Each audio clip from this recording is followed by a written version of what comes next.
It's my great honor and pleasure to introduce to you the next speaker.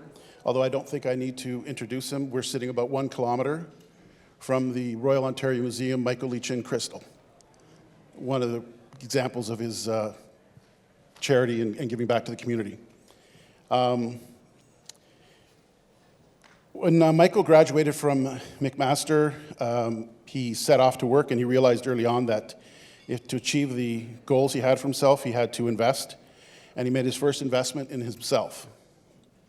He borrowed some money, started investing in capital markets, and soon took that prowess and started selling that to others until he's now developed some of Canada's and the Caribbean's largest and most successful mutual funds like AIC, Caribbean Fund.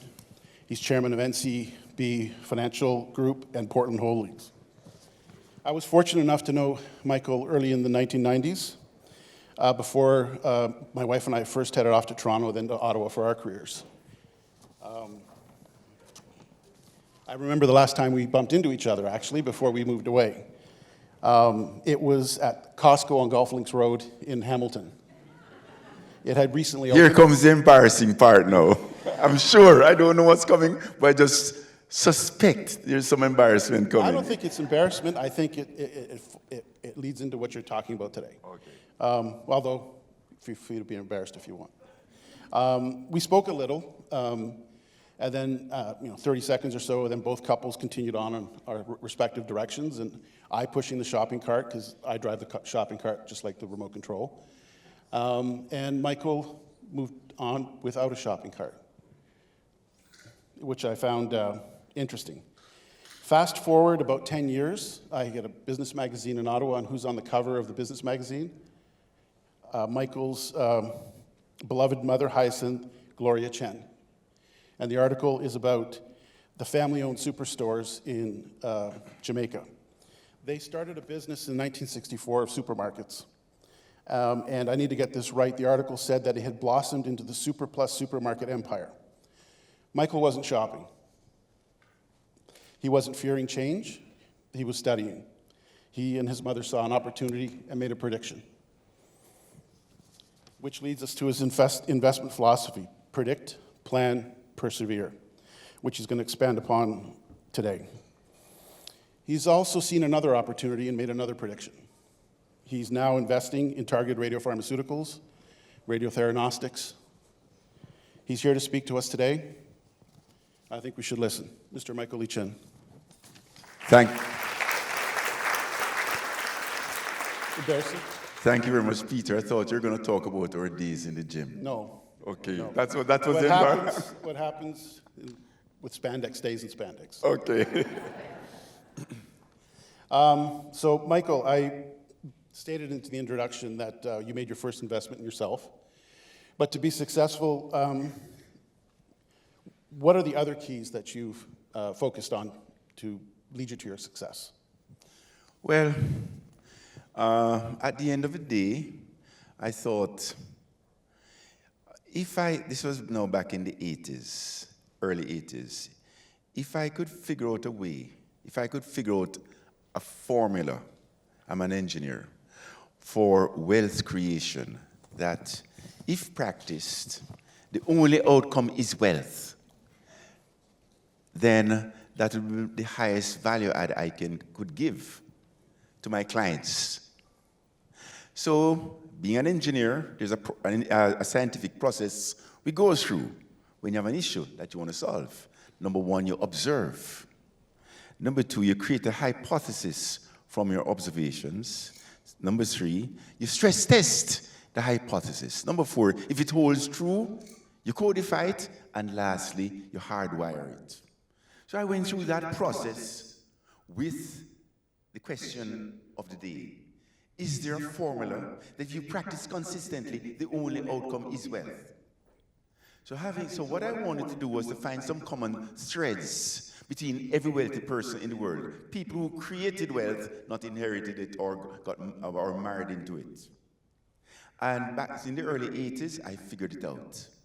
Everybody who created wealth did 5 things. Actually, 8 things in this case. Number one, they own a few, not too many, high-quality businesses. Number two, they make sure they really understand those few businesses. The word understand is key to investing. Number three, those businesses are domiciled in strong, long-term growth industries. Number four, those the wealth creators, they use other people's money prudently. And lastly, they simply hold those few businesses for the long run. So that's what I initially discovered. In addition to that, everybody who created wealth practiced what we now call the 3 Ps. They predicted, they had a view of the future. Secondly, they were so confident in their prediction that they planned and they simply persevered. So predict, plan, persevere, the 3 Ps. So with that in mind, in the early 80s, I thought, okay, I need a methodology that will give me absolute confidence in my prediction. So what is that methodology? Demographics. Demographics. So here's how it worked. In 1983, I was 32 years old. And I'm a member of the baby boomer cohort, which are people ranging from who were born between 1964 and 1946. So I'm smack dead in the middle, nearly. I was born in 1951. So I thought, and this cohort is the largest cohort in the North American population, 30%. So whatever this cohort does, there goes the economy. So that was my hypothesis. So now in 83, I thought, okay, Mike, you're 32 years old. 83. What are 32-year-old families doing? Well, they're buying a home, they're buying a car, fridge, stove, they're consuming. So that logic led me, oh my gosh, we now have the largest percentage of North American population engaged in a single activity, consumption. Therefore, there's a consumption boom happening right now. And to be situationally aware is important. So, but wealth is not created by doing what people doing today, what everybody else is doing today. So wealth won't be created by investing in consumption. So therefore the question is, what will people be doing, what will baby boomers be doing 10 years from now? What will you be doing 10 years from now, Mike, when you're 42? Oh my gosh, you're going to wake up one day and say, oh, I'm now 42. I've been consuming all these years. I have 23 more years to retirement. I'm underinvested and undersaved. So I need to get hyper, saving and investing. So that aggregating from that, we now have the largest population of the North American population going to wake up one day and say, I need to start saving and investing. So there's a saving and investing boom. So how do you participate in that today? Well, you could buy shares in a bank. You could get loan losses. That's not a pure play. You could buy shares in an insurance company. You could get underwriting losses. That too is not a pure play. Or you could buy shares in a wealth management business, mutual fund management company. That is the pure play. So I went out and borrowed in 1983 $500,000 to invest in Mackenzie Financial Corporation in 83, about 1%. 4 years later, at $1 per share. 4 years later, that stock price was $7. And then I started an aggregating vehicle to buy up all the mutual fund management companies in Canada. So we became the largest shareholder of Mackenzie, Investors Group, Trimark, which is now Invesco, CI, AGF, etc., etc. So, in retrospect, in 83, the mutual fund management industry was $5 billion in total assets. Today it's $2 trillion, 400 times. Okay? So now today, I'm 73. So the question is, going back to demographics as being the predictor. So what are 73-year-old people thinking about? Oh my gosh, I want to have a long life and high quality of life. So we now have the largest percentage of the North American population thinking, oh my gosh, I want to have a long life and good quality of life. Unfortunately, the older you become, the more likely you are to get cancer. So not only are we in a healthcare boom, the early innings of a healthcare boom, we're in the early innings of an oncology boom. So when you think of oncology, you think of three modalities. Number one, surgery. Number two, chemotherapy. Number three, external beam radiation. Both, the latter two, they're over 100 years, nearly 100 years old. So I thought, what is gonna, they're ripe for disruption. So we're in an oncology boom, so what's gonna disrupt them? TRT, or PRRT. So that is where we are today. That's how I came to the conclusion. PPP. Right. I recall you once told me that you look to the Oracle of Omaha, Warren Buffett, for your investing philosophy. You don't, and you've already said this, you understand businesses, right? You don't invest in stock, you buy companies, ideas, and invest in people. That makes predict very important. So yeah, I think you've kind of already touched upon this, but real quickly, what are the predictions you're making now, and what are you focused on?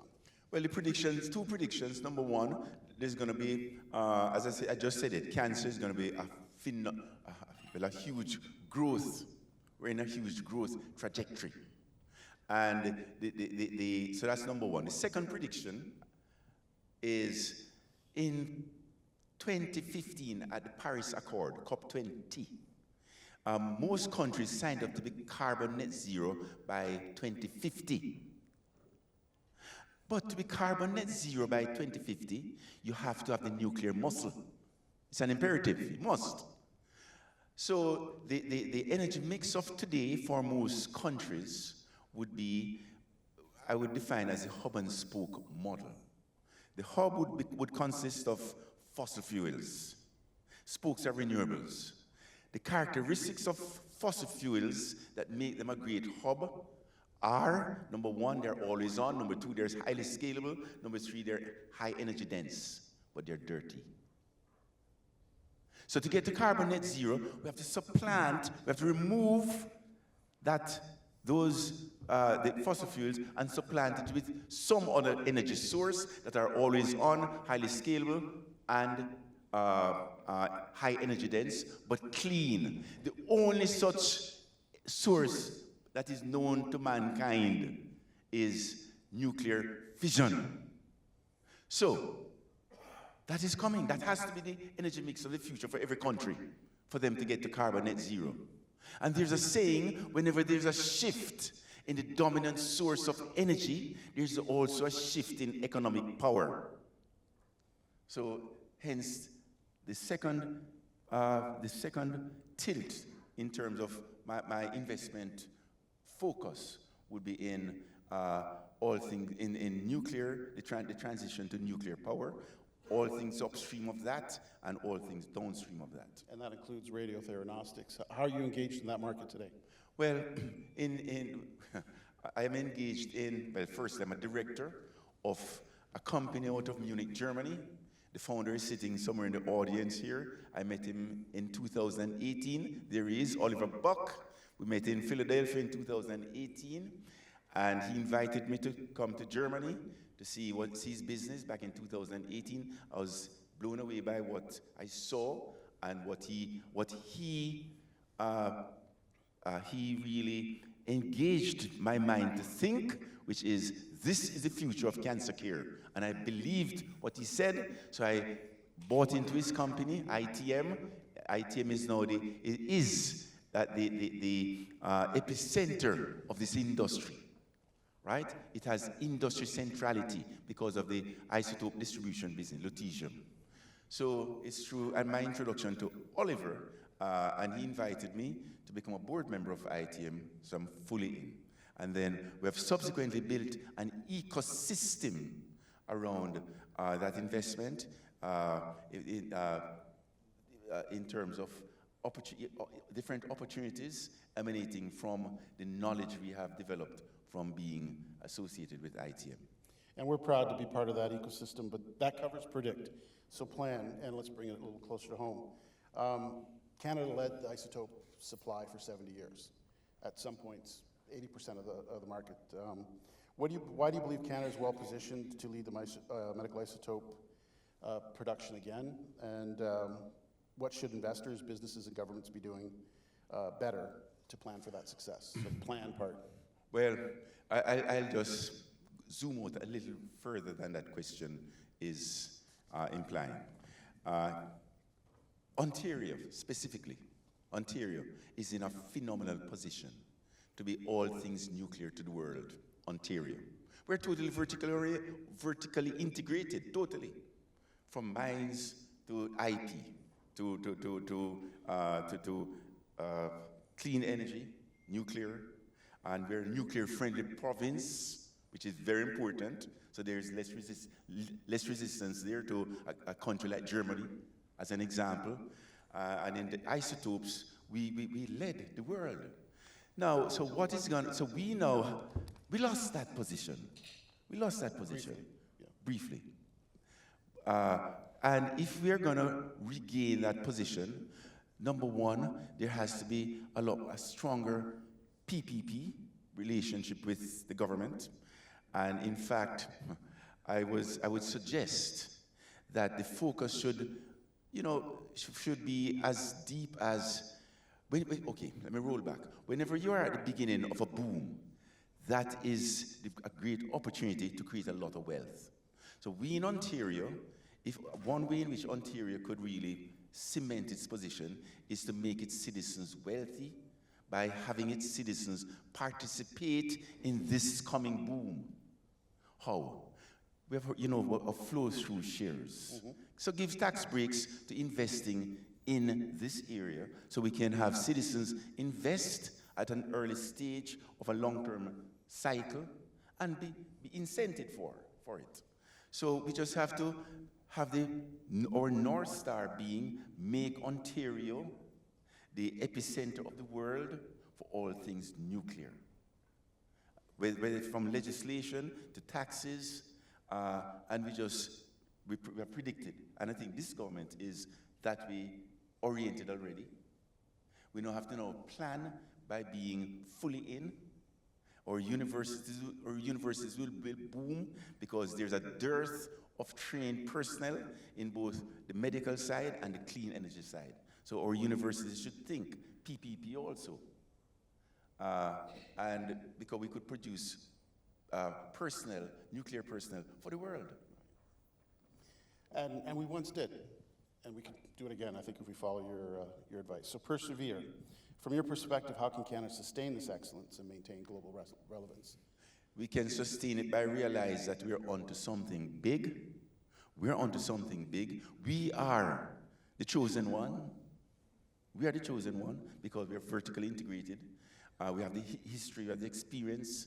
Canada is the only tier 1 nuclear country that for the last 75 years has dedicated its nuclear IP to peaceful purposes. And we're Canada. So countries, the world has confidence in us. We're not saber rattlers. Right. So we have all the ingredient parts necessary for the world to look to us as a host. It's just for us to realize it and make sure we take full ownership of it. I'm of the belief that 99.9% of the problems that we face could be sourced to the principal agent problem, right? The principal agent problem. We don't take full ownership of things, because if we all took full ownership of everything, a lot of the problems that we are now faced would not be there. Because, in other words, there's a big difference. And what is the definition of a great principal, a great owner? Someone who takes responsibility. So we should take responsibility for this opportunity. We should realize it, take responsibility for it, have accountability. Second characteristic of a great owner is great owners take accountability. And thirdly, great owners either suffer consequences when things don't go right, or they reap rewards.